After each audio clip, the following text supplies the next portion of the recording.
జై శ్రీరామ్, జై గురుదేవ్. ఇవాళ నేనేంటంటే మొన్న పసుపుతోటి ఆవు నెయ్యితోటి కలిపి తింటే రాత్రిపూట తగ్గుతుందని చెప్పాను కదా. కానీ ఏంటంటే అది తగ్గుతూ ఉంది.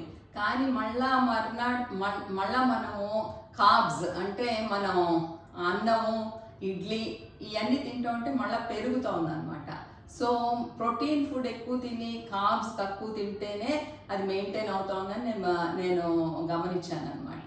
సో దాన్ని బట్టి ఏంటంటే మొన్ననే నేను ఒక వీడియో చూశాను. అందులో ఏంటంటే అంత ముందర గంజి వార్చి అన్నం తినేవారు. అదేంటంటే లక్కీలీ మా అత్తగారింట్లో కూడా గంజి వార్చే తినేవాళ్ళం.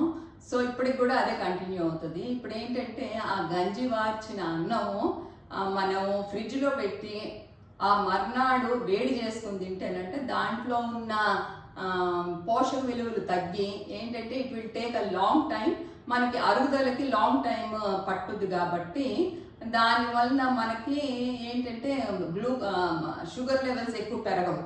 సో అదొకటి మీరు అది ట్రై చేయండి. ఎందుకంటే అది నాది కొత్త విషయం అనమాట. అది నాకు ఊరికనే గంజి వార్చింది నాకు తెలుసు, కానీ గంజి వార్చి ఫ్రిడ్జ్లో పెడితే మాత్రం అది స్లోగా వెళ్తుందని మాత్రం మొన్ననే తెలిసింది. సో ఇది మాత్రం పాటించండి. ఏదైనా కానీ ఇదేంటంటే కంట్రోల్ అవ్వడానికే కానీ మొత్తంగా తగ్గిపోదు అని మాత్రం అనుకుంటున్నాను నేను. ఇది గుర్తుపెట్టుకోండి. సో ఫ్రిడ్జ్లో పెట్టిన వార్చి ఫ్రిడ్జ్లో పెట్టి ట్రై చేయండి. జై శ్రీరామ్, జై గురుదేవ్.